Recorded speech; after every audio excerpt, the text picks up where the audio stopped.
Ngayon for today's video. At syempre dahil second month ni baby, nagpagawa ulit sa akin si client. Pero na nga siyang number 3, hindi ko pa rin siya na-upload. Syempre late upload na naman tayo mga mi. Handa ng cake, diba? So tara, simulan na natin. So ang tagal ko talagang walang upload. At Eto ako ngayon, nagbabalik loob. Charot lang. so itong number cake, number 2, size nga pala nito ay 10 inches. At nakikita niyo naman, gumamit ako ng silicone molder. Syempre, mas madali kasi talaga gumawa ng mga number cakes kapag meron tayong silicone molder. And then, nilagyan ko nga rin pala ito ng palaman. Namit ko nga pala dito ay yung ACC chocolate syrup. Syempre, para mas moist yung ating chocolate cake. Then, saka na rin ako naglagay ng pinaka-icing. Syempre, ang gamit ko dito ay yung ACC ng Achievers. Cheevers, baka naman. Charot lang. Malapit ng Pasko. So, bali, ang team ng cake na to ay parang Candyland na may mga rainbows, pastel colors, and then meron din siya mga 3 mini cupcakes. So, madali lang naman siyang gawin mga mi. Madali lang din siyang sundan.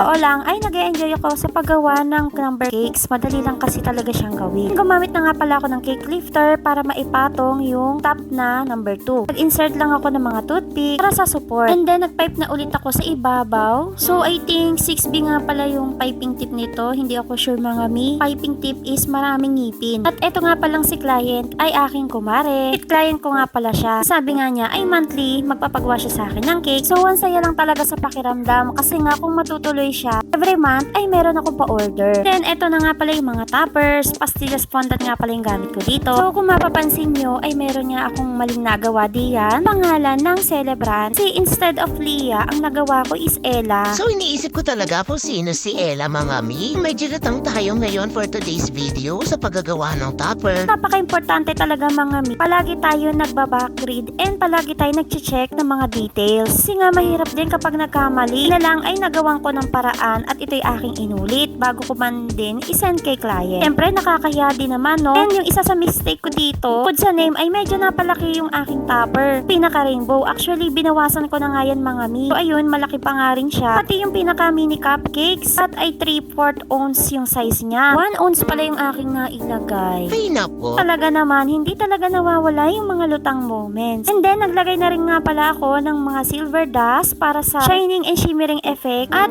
eto nga, o diba, maganda pa rin yung kanyang kinalabasan, diba? Gusto ko pa nga siyang ulitin, kaso nga, ay baka hindi na maging maganda yung kanyang pinaka-sing at saka baka lalong ma-disaster. Mahirap din kapag masyado tayong perfectionist sa buhay. Sabi ko na lang sa sarili ko ay, Basta hindi ko yan tinipid sa topper. hanggang dito na lang mga mi. Thank you so much for watching.